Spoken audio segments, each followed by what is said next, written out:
Hey guys, it's Brian. Welcome to the awards contender. Can you believe the show is almost here? The 97th Academy Awards are on Sunday nights. We're really close, and I thought it would be fun. For the very first time on this channel, I've made almost 500 videos on the awards contender.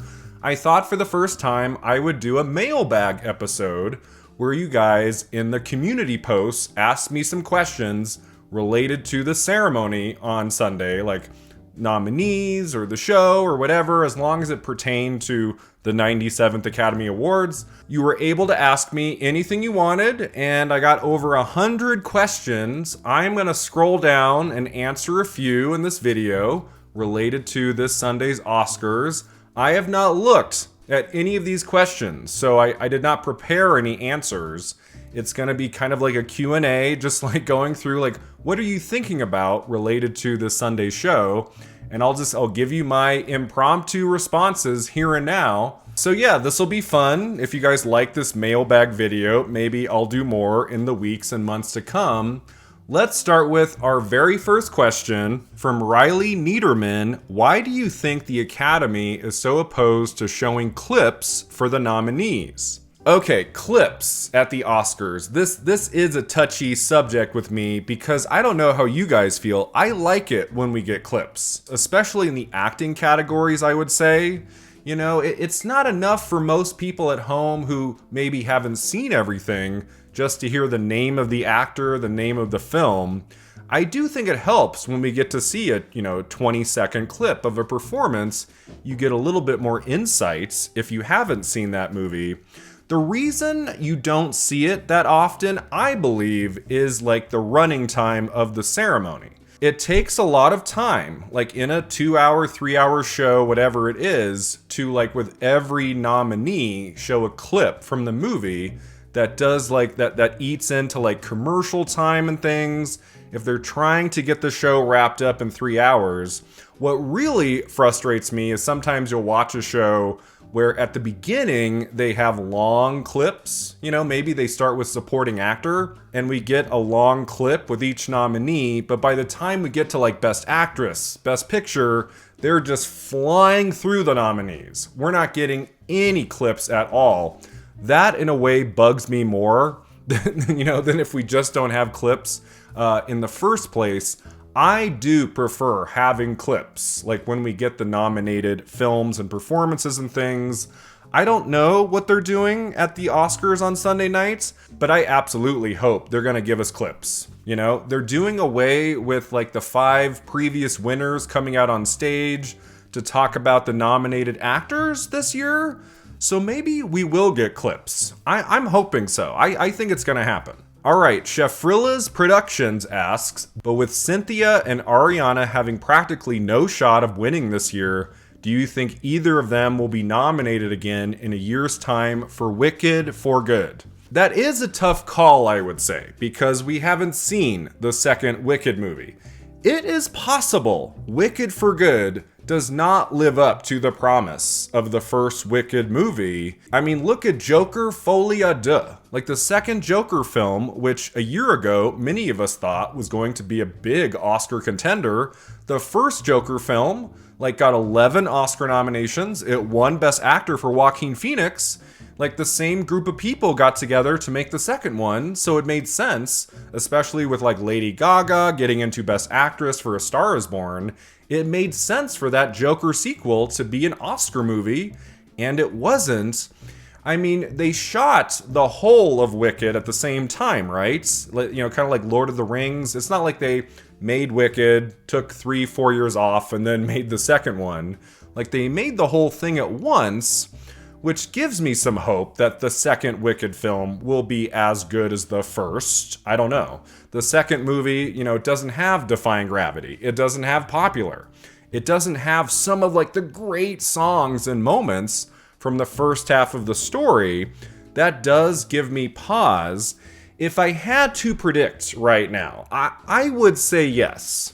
I think Ariana Grande and Cynthia Erivo will be back in a year, nominated for Wicked for Good, but it's not guaranteed. If the movie isn't quite as good as the first one, It's possible Wicked for Good only gets, let's say, a few technical nominations or something. It does not get into picture, actress, supporting actress. It's possible. We haven't seen it. We don't really know. If I had to predict right now, I do think Wicked for Good is going to get into those top categories, especially since like Grande and Arrivo did not win anything huge this season. As long as the movie's good, as long as it's close to as good as the first Wicked, and I would say if it's great, like if it's really great, it's got a lot of emotional heft in that third act of the final Wicked movie, and then I think, okay, depending on the state of the race in actress and supporting actress in a year, like maybe one of the two could win. Like maybe Grande could take supporting actress, let's say, for Wicked for Good, not just for her performance in that movie, but also for her performance in the first film. Like that could happen. We have to wait and see. I'm crossing my fingers. I don't know about you. I'm crossing my fingers that Wicked for Good is going to be amazing and Arrivo and Grande will be back and maybe they can finally win something. From Matthew C. 3283. With The Substance being nominated in so many categories, do you think there's going to be a shift in the years to come to recognizing the horror genre? Or do you think this is a one-time thing? I have thought about this a lot, right? Because as you guys might remember, in November, December, I was like, The Substance, it's not going to be a big Oscar player. I thought it could get into makeup, maybe win makeup even. But I was like, actress, director, picture, I thought The Substance was too out there. Too much of like a body horror film that lasts 20 minutes. I'm just like, they're not going to go for that. Like, Brian, you have had your hearts broken so many times throughout the years. Hereditary was my favorite film of 2018. Got 0 Oscar nominations. I'm just like, same thing with Us, which I loved the year after. So I thought The Substance, maybe it could get into a couple precursors here and there, but I'm like, it's not going to be an Oscar movie. Yeah, so, I mean, I'm still kind of shocked, to be honest, that The Substance did as well as it did, like in picture, director, actress, that Demi Moore right now very well may win Best Actress for a movie like that. It's pretty wild. Now, do I think there's a shift happening here, or do I think this is a one-time thing? You know, the horror just in general doesn't do very well at the Oscars. I think what helped The Substance is that it's not a horror film that's trying to scare you necessarily, right? The way I do think, even though Hereditary was elevated horror, I mean, that movie is very frightening. There are moments in the second half that, I'm just really, really creepy. I mean, really the whole film, I would say. Whereas The Substance, like it's about Hollywood, it's kind of a satire. You're not meant to take like all of it ultra seriously. There is an element of dark humor to it. I think that element to The Substance helped it get into like picture, director, and things. But yeah, this was a pretty good year for horror at the Oscars. I mean, Nosferatu got 4 technical nominations. It got into cinematography. That was great. So, I mean, I don't think this means a huge shift moving forward to like the next 5 years of the Oscars, but what I like about what happened this year with horror at the Academy Awards, it's that they are open to like recognizing and celebrating some of these genre films. I mean, look at Poor Things a year ago. That's not really a horror film, but you know, it's got elements of science fiction and fantasy, and you know, I mean that movie's pretty out there too. That's pretty wild, and that won Best Actress. You know, it won 3 technical prizes. So yeah, I feel like it's kind of a case by case basis. I would never say like, oh, you know, in 3 to 4 years we'll get like 7 horror films nominated everywhere at the Oscars. Like, that's not going to happen. It depends on the film. It depends on how it's received. It depends on how it blends elements of horror into its narrative. Like, is it just trying to scare you? Is it commenting on things? Does it have elements of humor and satire and, you know, things that The Substance did that were just, you know, really original to that film? So, yeah, I don't think we're ever going to get to a point where a really terrific horror film comes out and I'm like, oh, that'll now be an Oscar movie because The Substance did well. I'll never get to that point. But because The Substance and Nosferatu did pretty well this year, I mean, I do think as we go on, there is going to be more of an openness to the genre than there has been in, I would say, the last couple decades for sure. All right, from Carrie Melstead, do you have any idea what might have been the reason everyone, including the Academy, ignored Challengers? Yeah, so Challengers, as I've talked about before on this channel, that was in my top 5 favorite films of 2024. You know, when I walked out of that movie in April, I went, wow, like I gave it a 10. I mean, I can't remember the last time a movie that came out in the first 6 months of the year that I gave a 10. I mean, Past Lives, that was June of 2023, so that was also a 10. So it happens, but it, you know, we're usually fed, you know, kind of like mid-level content, you know, mid-level movies in the first half of the year. Whenever we get something truly great, it's always a really terrific feeling, and Challengers blew me away. I wasn't convinced it was going to be an Oscars movie, a big awards player. I thought in April, even though I loved it, I thought, well, maybe editing and score could happen. Why do I think like the Academy just gave it nothing? Why Challengers didn't do better? I think part of it is it's a sports film about, you know, it's about tennis, like a tennis championship. I like that element of the story. That was never going to be a big awards player. Its release date in April, that didn't help. I think some of the sexiness, like the sexy vibes to Challengers, might have turned off some voters. Same thing with Baby Girl. You know, Baby Girl, I thought was going to do better this season. Like, all it really got was that Golden Globe nomination for Kidman. Like, that's it. I still can't believe that Baby Girl didn't do better either. And Baby Girl was also kind of a frank film about sexuality and things. I do think like that can turn off Academy voters. You can point to Anora and say, well, Anora is kind of about sex and things, but that's a little bit different. Like the way Sean Baker attacks that story, it's a little bit more accessible, I would say, for like the wide Academy, you know, the voters there. I think Challengers, because like the ages of the 3 main characters were a little bit younger, and the sports tennis of it all, and the sexiness of some of those scenes, especially that scene in the hotel room. Yeah, I mean, it kind of makes sense to me why it was never going to be a huge player like past the Globes. But I still very much think Challengers should have gotten 2 Oscar nominations, editing and score, and it should have won score. Like, that should have happened. Like, that would have been amazing. I mean, Challengers won score at the Globes, and it won editing at Critics' Choice, if I'm, like, not mistaken. I think it won score there, too.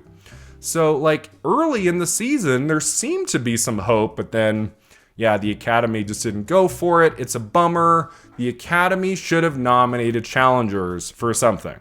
From Shakti 326, should Halle Berry present the Oscar for Best Actor in a Leading Role at the 97th Academy Awards? I would say no. I think Emma Stone is presenting Best Actor on Sunday, right? I think it's Stone, like our previous Best Actress winner.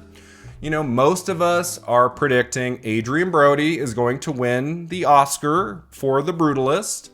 When Brody won 22 years ago in this same category, Best Actor for The Pianist, he gave Halle Berry a giant kiss. And in the moment that night, it seemed to go over well. You know, the audience is on their feet, they're clapping, they're smiling. But yeah, in the years and decades that have passed, you know, that moment hasn't aged well. It looks really icky today. And I don't think that would ever happen again. I'm sure, Brody's a smart guy. I don't think he would try to attempt that kind of a thing again, like on Emma Stone. That's not going to happen. That is not going to happen. If Halle Berry, who is presenting, that has been confirmed, Halle Berry is presenting at the Oscars this year, she's not going to present Best Actor. It would just, that would be weird. If Emma Stone is there and presenting, why would Emma Stone not present Best Actor? Even if Halle Berry, ended up presenting Best Actor and Brody won, would there be a joke? As he's going up on stage, would she kind of, Would she back away? Like, like would there be a joke there? And then he gives her like a little kiss on the cheek and she smiles and kind of winks out at the audience. Like, I don't think so. It's been too many years. It's been 22 years. So even if Barry presented actor, I don't think anything would come of it. I think he would just just take his trophy. I don't think there would not be another kiss, like a big kiss. I'll tell you that much. But yeah, I did float this idea on Twitter like a few weeks ago. I threw that out like, what if Halle Berry presents Best Actor? What will that moment look like if Brody wins? I don't think we're getting a part 2 of what happened in 2003. From Sweet Potato Lattes, are you excited for Conan O'Brien hosting?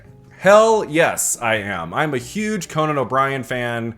I didn't watch his show regularly like in the 90s and 2000s, but I would catch it here and there. He's always made me laugh. He's great. It still pisses me off, like the way the Tonight Show worked out for O'Brien. I remember it was 2009, I think, right? Was it 09 when he started hosting the Tonight Show? And I did start watching him a lot, like those few months. And then everything that went down there, it still to this day just feels wrong, right? That was weird. It kind of blows my mind that Conan O'Brien has never hosted the Oscars before. You'd think that would have happened once. Like, he has hosted the Emmys before, right? Once, maybe twice. Like, I know he's hosted the Emmys before. You would think, in the 2000s, between 2000 and 2009, you would think somewhere in there, O'Brien would have done a year. It's weird to think it took until 2025 for Conan O'Brien to host the Oscars. But yeah, I'm looking forward to, his monologue, of course, any pre-taped sketches that might pop up. I'm assuming there'll be at least 1 or 2 of those throughout the show. And he's going to do great. He's going to be really funny.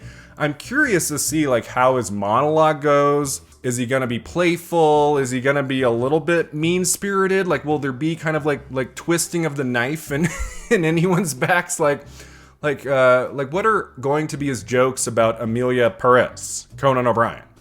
He's going to make some jokes about that film, and the controversies and everything. I'm curious to see how that goes. But yeah, because he's never hosted the show before, especially, I am very excited. I know he's going to do great. He's going to be fantastic. And that is one of the elements of the show this year I'm actually most looking forward to. Conan O'Brien as the host. From Kana KN4694, which category would you like to consider ending up as a shocker? All right, so speaking of Amelia Perez, what category would I most love to see a huge shocker this year? At the Oscars, it would be in Best Supporting Actress. Zoe Saldana gives a very good performance in Amelia Perez. I don't think she's the best one in that category. She'd be number 4 for me, I would say there. And it's been kind of weird that Ariana Grande and Felicity Jones have not won anything in that category. Grande, at SAG couldn't win. She couldn't win at SAG. That was really nuts, I would say. Grande should have won something this season for Wicked, and Felicity Jones for The Brutalist. That's my favorite performance in the category. Now, if there was going to be a huge shocker in supporting actress at the Oscars this year, I think it would be Grande winning over Saldana. That's the only one. I mean, some people have pointed to Isabella Rossellini for Conclave maybe being in second at the Oscars over Grande. And that might be true. Conclave has been doing well here right at the end, winning Best Film at BAFTA, winning SAG Ensemble, even though Rossellini missed out on that SAG nomination for Supporting Actress. She's the major veteran of that category. She's done very good work for decades, and she's got that one outstanding scene in Conclave. Just a great moment about halfway through the film. So, yeah, I would love for there to be a shocker when in either supporting actor or supporting actress. I felt from the beginning we needed to shake those races up a little bit somewhere, at SAG or BAFTA or something. So yeah, for me, the category I would most love to see a huge shocker, it would be Best Supporting Actress. From Hey Mr. Carter, if Fernanda Torres doesn't win Best Actress, do you see the Academy giving International Feature to I'm Still Here as a roundabout way to honor her performance? Okay, so I have been predicting for a couple weeks now, and I'm still doing it, that in International Feature, Emilia Perez is going to fall short, and that prize is going to go to I'm Still Here. Now, do I think like it's a roundabout way of honoring Fernanda Torres, given that she's probably not going to win Best Actress? Is that a roundabout way of like giving her and her movie like one big Oscar trophy, International Feature? Not necessarily. I don't think voters work that way. I don't think voters are like, well, we gotta give I'm Still Here something. It's not winning picture, probably not actress. So I'm, giving the finger to Emilia Perez, an International Feature. That's where my vote to I'm Still Here is going. I don't think it works that way. I think a lot of Academy voters, if they really love I'm Still Here, they're probably going to give it their votes in both International Feature and actress. The problem with actress is that it's just so competitive, and there's like, there's two other people there who can easily win, who are in very strong films, nominated for picture and director and things. Whereas International Feature, I mean, come on, it really just comes down to Emilia Perez and I'm Still Here. Both are in picture. And, if there's one category I'm like really doubtful, it's that one actually. I'm like, Brian, you might just be hope dicting I'm Still Here there. Like that might just be Emilia Perez. If they say Emilia Perez as the winner there, I'll be like, yeah. I'll just be like, nice going there, Brian, with your prediction. I'm feeling like just such passion for I'm Still Here the last few weeks that I think it can win something. And for me, I think the one it can take is International Feature. I don't see it as a roundabout way of honoring the performance of Fernanda Torres necessarily, but I do think it would be really, really great for that film to win something.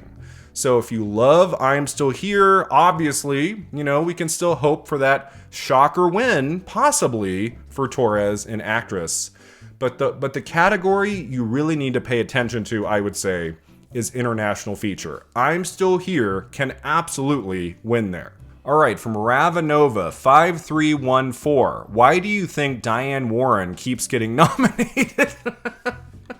I ask myself that question every year because it's getting ridiculous, right? Like this, I mean, it kind of like it does a disservice to the Academy Awards to the joke of just having her nominated every single year in Best Original Song for movies that, for the most part, like we haven't really heard of, haven't seen. I mean, at least the song she's nominated for this year is pretty solid. I've listened to it twice. The movie it's for, it's not really like an Oscar movie, but it's a Netflix film. It's got a good cast and things, so it's like, it's fine. But it just, no one should just like be expecting a nomination every year for just coming up with another original song for a movie. It's kind of frustrating to me, actually. Like, it's like enough. Like we don't need to nominate her every year. Why do I think it happens? I think she is very, very, very well connected and knows a lot of people like in the music branch of the Academy who votes every year. And they just go, oh, our friend Diane, she's got this new song in that movie. Let's nominate her again. To the point where it's like, a year out, we're like, well, what's she going to be nominated for next year? What's going to be the random ass movie she gets nominated for again? And it's not a good look for the Academy. It's not a good look for the original song category. And it's like she gets nominated every year. She never wins. It's just weird. I don't like it. I've really I'm tired of it. Like I am rooting for 1 year off from Diane Warren. Just one. Give me 1 year where she's not nominated. It's like she's very gifted, she's talented, but Jesus Christ. Let's take a year off, please. From Shakti326, could The Brutalist win Best Picture at the 97th Academy Awards as a result of vote splitting between Anora and Conclave? No, I don't think so. I don't think that's how it works necessarily. There's always talk about vote splitting and, there's a lot of passion votes for this movie, a lot of passion votes for that movie, and then the third place title kind of rises to the top barely. I mean, I think vote splitting only happens in a season like the 2020 year in Actress, where someone new was winning at every ceremony and we got to Oscars night not really knowing what to do. That might be a case where it means that there is enough of a vote split where like the winner in Best Actress did not get 70-80% of the vote. Maybe they got like 22%, like where the winner has just like 1-2% more votes than second place. Like, sometimes we have that, but like Best Picture this year, I don't like. I'm gonna make my final predictions video very shortly here. I have been going back and forth a little bit on Anora and Conclave because both movies have kind of a nice package going into the Oscars. Anora has PGA, DGA, WGA. That's huge. But then Conclave won Best Picture at BAFTA and it won SAG Ensemble. So that's not nothing either. So it's like both movies kind of have what they need to maybe win picture. So does that mean that The Brutalists, which I do have in third place in picture, could that rise to the top? No, again, I don't think that's how it works necessarily. I think there's going to be a lot of passion for Anora, a lot of passion for Conclave. It's going to be close between the two movies, but that doesn't mean The Brutalists somehow pushes past them. I mean, I'm not good at math, but I don't think that's how it works. I don't think The Brutalists can win picture. I still think Corbet has a shot at director. I am going with Baker for Anora to win that at the Oscars. But Corbet won director at Golden Globes and he won at BAFTA, so he's not out of it. I don't know. I think that DGA win for Baker might be enough, just to have Baker win at the Oscars too. So I think The Brutalist, its best chance in picture or director is director, not so much picture. I mean, I know it won picture at the Globes, but that was a long time ago. And it hasn't been very competitive in that top category since the Globes. I am close to 100% certain that Best Picture at the Oscars is going to Anora or Conclave. I'm still leaning toward Anora, my favorite film of the year, but it could be Conclave. It's not going to be The Brutalist. From Camp Xbox, what would be the most surprising win at the 97th Academy Awards? What would be the most surprising win? Maybe Kingdom of the Planet of the Apes in visual effects, maybe? I would say in the top 8 categories, what would shock me the most? The most shocking win in the top 8 would be September 5 winning Best Original Screenplay.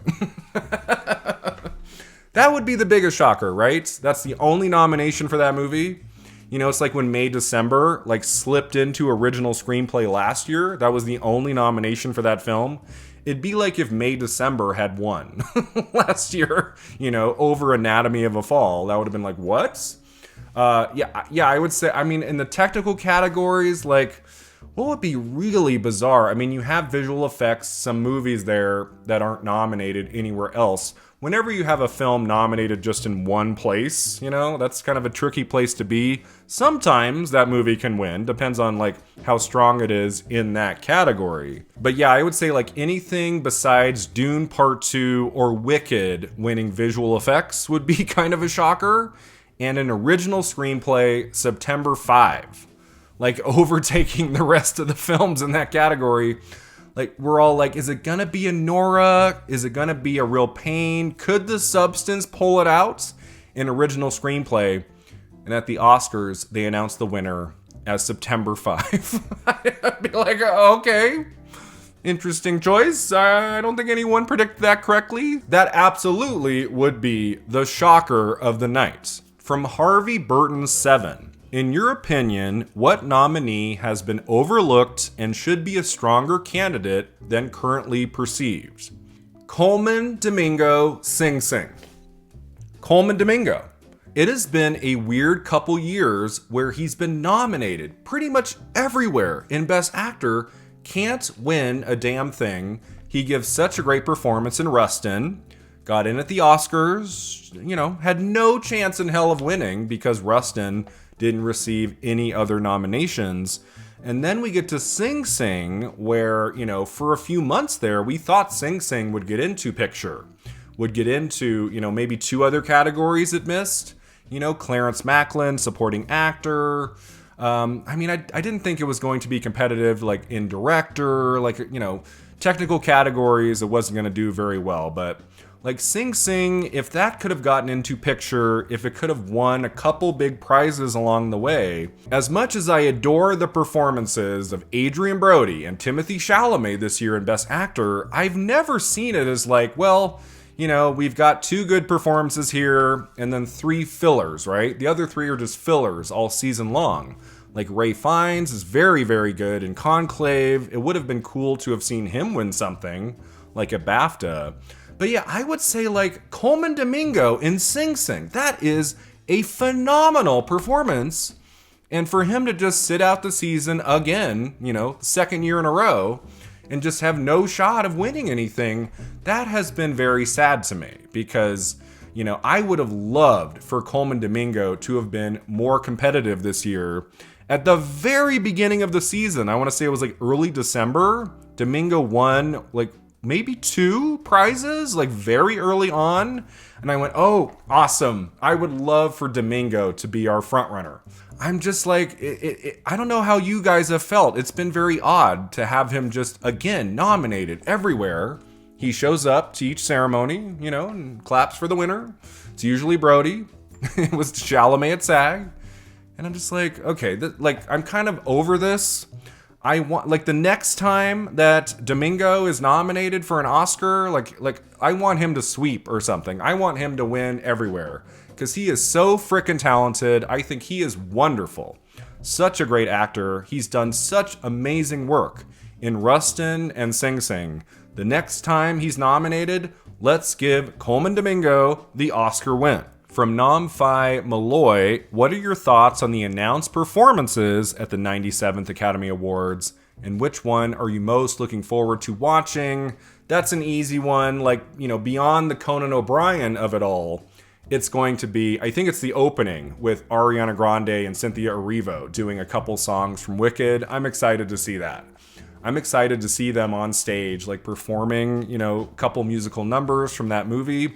I'm curious to see how it plays out. Are they just going to be sitting, facing each other and singing? Are they going to make it a little bit more, of a spectacle? I don't know. Something tells me it won't be a spectacle. Something tells me it'll be more intimate, kind of like the Star is Born performance from a few years ago with Lady Gaga and Bradley Cooper, something more along those lines. I mean, I'd be surprised if if Cynthia Erivo, is flying onto the stage from the rooftops. I don't think that's gonna happen. But yeah, I'm excited to see them perform on stage together. Wicked was one of the great films of 2024. It's it was a huge blockbuster. Everybody loves it. I think in many ways, Wicked is going to bring in a lot of audiences this year for the Oscars. Everybody's adoration for Wicked. So to open the show with them, I think that is a very, very wise choice. And I think Grande and Erivo are going to knock it out of the park. From Max Hubman, 1696, who do you think is going to present Best Picture? It's a good question. Best Picture is usually an actor or a director with some gravitas, right? We've seen it be like Steven Spielberg or Tom Hanks. Julia Roberts has done it. Al Pacino did it last year for Oppenheimer. What was the year before that? That was Harrison Ford. So typically it's an actor. So I don't really know. I haven't studied the list of presenters to know okay, who is going to present picture. Would it have anything to do with the nominated films like Anora, The Brutalist, Conclave? No, I don't think it'd be someone affiliated somehow with those movies. I'm gonna say Steven Spielberg. Steven Spielberg is always at the Oscars, right? Almost every year he's there. So I feel like, I don't think he's nominated for anything this year. Like, usually he has like a producing nomination, right? Like last year for Maestro. So he was there, and then he presented Best Director to Christopher Nolan. I don't know. Like, you know, there's 50 people it could be easily. I don't really know. But if I had to make an educated guess, I would say Steven Spielberg. From Jaked8949, why are they so reluctant to add a Best Stunt Performance category at the Oscars? Yeah, that one's weird, right? Like, we finally are getting Best Casting. That's coming next year, you know? So like movies that are being released right now are going to be, you know, up for casting. Casting has been at BAFTA for a while, like Anora won there. And so that's finally been implemented. I've always had the sense that, you know, the Academy Awards is such a long show that they don't really want to add categories.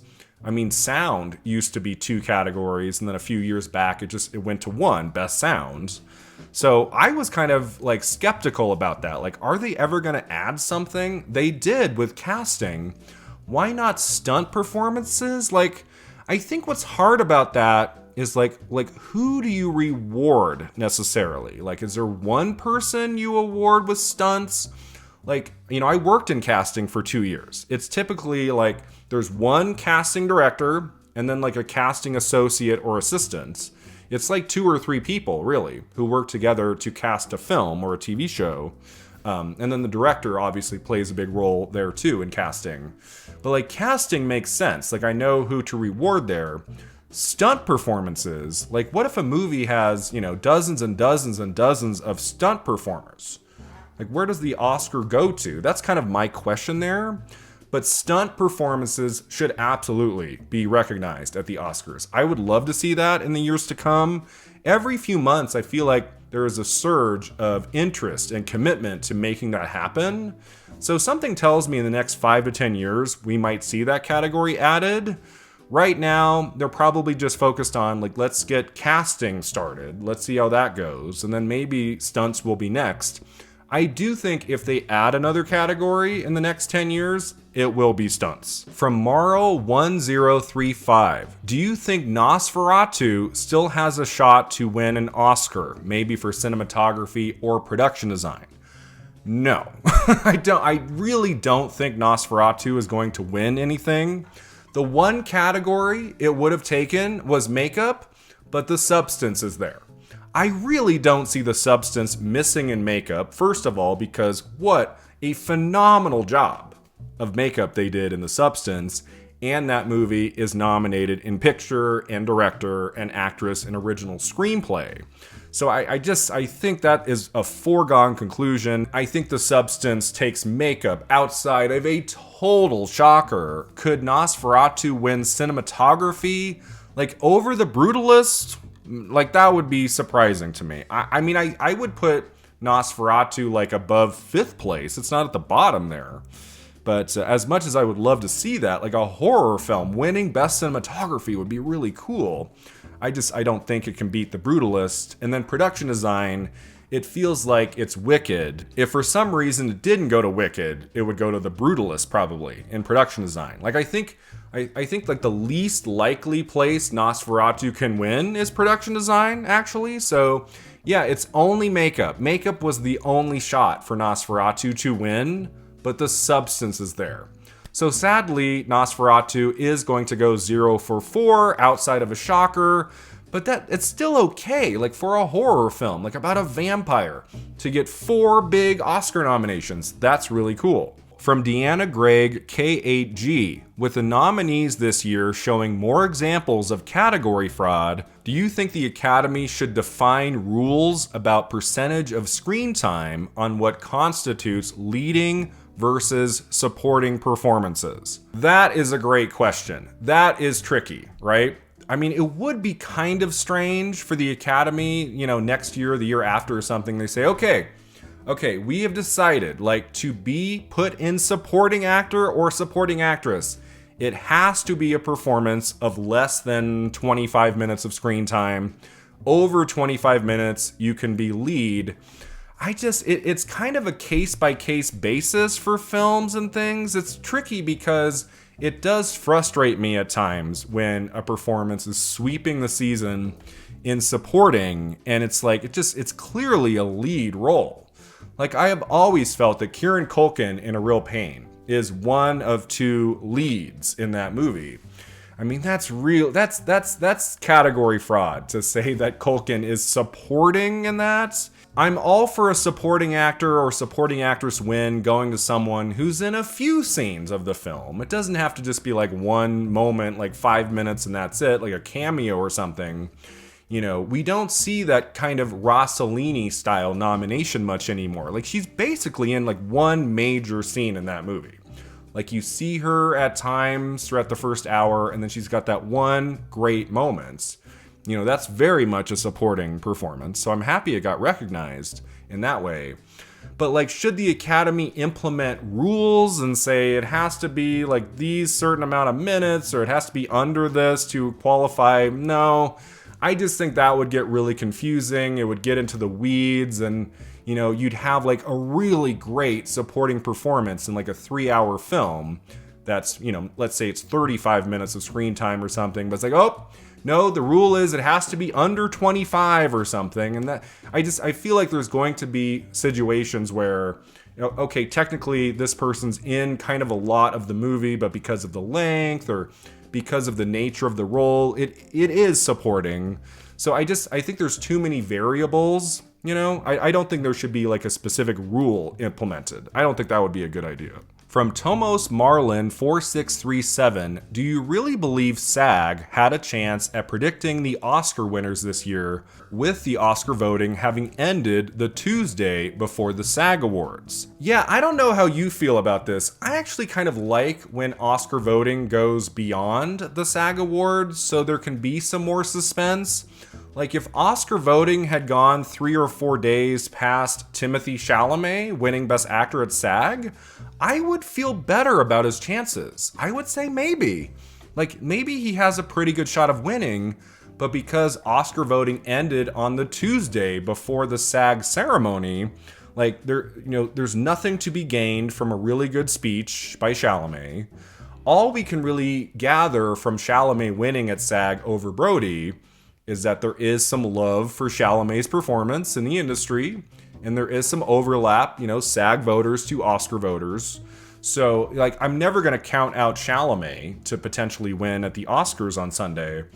But I think, like, with SAG coming after the Oscar voting ends, I don't think it currently plays as big of a role as it did, like, in years past when Oscar voting went after SAG. Like, when we had at least a few days more, you know, and some voters could look to SAG and see what they did and make up their minds on, like, that last day of voting for the Oscars. I do think, like, the timing of, like, when a movie wins, like, you know, it's why I'm still, like, I'm not able to bail on Anora, because PGA and DGA for Anora happened, I think, like, right when Oscar voting opened up, like, just around that time.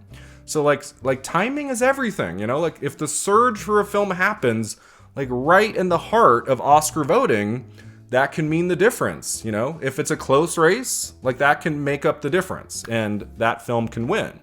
So, like, I think Chalamet winning at SAG was, like, a week too late. Like, he needed to win earlier in the season, like, to gather some momentum. So while I don't think the SAG winners really help us predict the Oscars very much, you know, all it can really tell us is, you know, these certain performances are being lauded and celebrated. Voters like the ensemble of Conclave. They love Demi. They like Timothy well enough, I guess, for him to win Best Actor at SAG. But yeah, I wouldn't just look at who won at SAG this year and decide, oh, that's going to be my prediction, like, to win Best Actor. Like, don't just look at SAG and go, Chalamet can do it now over Brody. Like, Brody has won at the Globes and at Critics' Choice and BAFTA, and his movie, you know, did very well at the Oscars. I wouldn't look to SAG necessarily to make your final predictions. From Oscar-winning critic, why do animated films not get nominated for Best Picture anymore? That's a good question. Like, I honestly thought The Wild Robot was going to do it. When I saw that film in September, I loved it so much. It's on my top 10 list of the year. It's my number 5 choice. I was like, it's been a while, right? It's been since Toy Story 3, I want to say. Like, it's been like over a decade. I was like, I think the wild robot can pull it off, but I think, flows, growing momentum, that kind of hurts the wild robot in the long run. And, the wild robot, it just missed at a few places I thought it could be nominated or win, and so it didn't happen. The obvious reason is that there's a best animated feature category. That's the obvious reason. We have a place to reward those films, so we don't necessarily have to also give them Best Picture nominations. And also, I think it's an uphill climb for animation, I think live action films have a better shot of getting into Best Picture at the end of the day. Like when it comes to actors, like live action actors and performances. And I just think there are a lot of Academy members who are reluctant to give their vote in picture to an animated film, especially when there is that animated feature category. A lot of them, I assume, just are like, okay, you go over here, like the kids' table at Thanksgiving dinner, right? Like, we have our animated feature category, you belong there. We don't need to give you any more love than that, especially in picture. But yeah, every few years we get that amazing, like just astonishing animated film that deserves to get into picture. It has happened before. Beauty and the Beast, Up, Toy Story 3. It's possible, but yeah, I don't see it happening much anymore. It's not in the cards because of that animated feature category. Unless there's something just so frickin' special, everybody gets behind it and it makes that final 10. Ultimately, it's possible. I just don't think it's going to happen much anymore. From Harvey Burton 7, what nominee do you think will age the best and which will age the worst? Oh boy. Okay. That's kind of a loaded question. Like, there's a lot of different ways I could go with that. But let's just go to Best Picture. I would say in Best Picture, the nominee that will age the best, that 10, 20 years from now, we'll look back and say that was a great nominee, maybe win. And that's Nora, my choice for the best film of 2024. What a freaking great movie that is. I know some of you didn't care for it. I see that in the comments sometimes, that it's overrated. But I think in that Best Picture lineup, as much as I adore The Brutalist and The Substance and things, it's a Nora, I think, that's going to last very, very well over the years and decades to come. I just think that's a great movie. What's going to age the worst? In Best Picture, Emilia Perez. Even before the controversies, I think that movie getting 13 nominations really hurts Emilia Perez. If it had just gotten into supporting actress, maybe 2 technical categories or something, I don't think it would age super poorly. But because it just it got 13 nominations, it got into picture and director, and I guess I liked it more than others did. But yeah, I do think in 10, 20 years, when we're looking back on the Oscar nominations of 2024, Emilia Perez in picture and director and all of these categories, I don't think that's going to age very well. It's already aged poorly, I would say, since Oscar nominations morning. But yeah, in the years to come, I don't think that's going to look very good. From Annabelle G, 16K, do you think the ceremony starting earlier at 7 p.m. Eastern Time this year has been advertised enough? No, I do not. I assumed the Oscars were starting at 8 p.m. Eastern, 5 p.m. Pacific. And then I looked it up and I'm like, oh my god, it is 7 p.m/4 p.m. Holy shit! I was making plans to watch the show with some people, and I just kind of assumed most of the time the Oscars start at 5 or 5:30, I feel like the last few years. So it's still not confirmed to me. Is 4 p.m. to 5 p.m. red carpet coverage, and then the show starts at 5 Pacific? Or is the actual ceremony starting at 4? If that's the case, yeah, that has not been advertised very well. I did not know that I would have to start watching the show at 4. Be at my friend's place by 3:30, 3:40. I did not know that. So thank you, Annabelle, for pointing this out. I would have looked it up on the day. I would eventually made sure, double checked, but yeah, that has not been advertised very well, and more people need to know. It might just be red carpet coverage. It might just be the red carpet, but Yeah, I mean, it's possible it is the actual ceremony. Like, we could be having, like, Best Supporting Actor or Best Supporting Actress at, like, 4:15, 4:20, Pacific time. So just in case, I would start watching the Oscars on Sunday at 7 p.m. Eastern, 4 p.m. Pacific.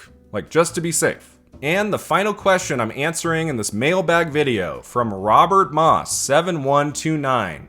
Will you have a live reaction to the Academy Awards this year? Please say yes.